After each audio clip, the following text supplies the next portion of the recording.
അജിത കിച്ചണിലേക്ക് സ്വാഗതം. ഞാൻ ഇന്ന് തയ്യാറാക്കാൻ പോകുന്നത് ഒരു സോയാബീനാണ്, സോയ കറിയാണ്. അതിന് വേണ്ടിയിട്ട് 100 ഗ്രാം സോയ, പിന്നെ ഒരു സബോള, ഒരു 10 ചെറിയ ഉള്ളി, വെളിച്ചെണ്ണയിൽ കുറച്ച് സൺഫ്ലവറും കൂടി കൂട്ടിയിട്ടുണ്ട്.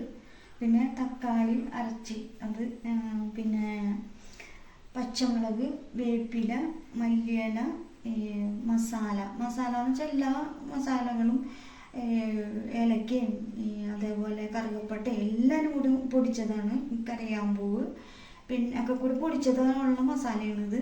പിന്നെ ഉപ്പ്, മഞ്ഞൾപ്പൊടി, അതേപോലെ ഒരു ഉള്ളി, ഒരു തോടത്തിൻ്റെ പകുതി ഭാഗം വെള്ളുള്ളി, ഒരു ചെറിയ കഷ്ണം ഇഞ്ചി, പിന്നെ കുരുമുളക് പൊടി, മുളക് പൊടി, സവാളയും ചെറിയ ഉള്ളിയും നന്നായിട്ട് വാടിയിട്ടുണ്ട്. ഇനി ഞാൻ ഇഞ്ചി വെളുത്തുള്ളി അരച്ചത്, മഞ്ഞൾപ്പൊടി,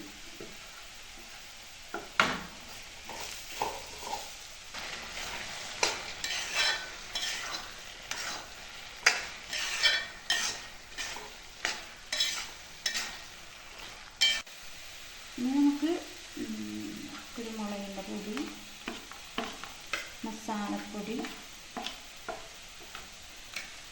മല്ലി ഇല, വേപ്പില, പച്ചമുളക് എല്ലാം കൂടി ഇട്ടിട്ട് നന്നായിട്ട്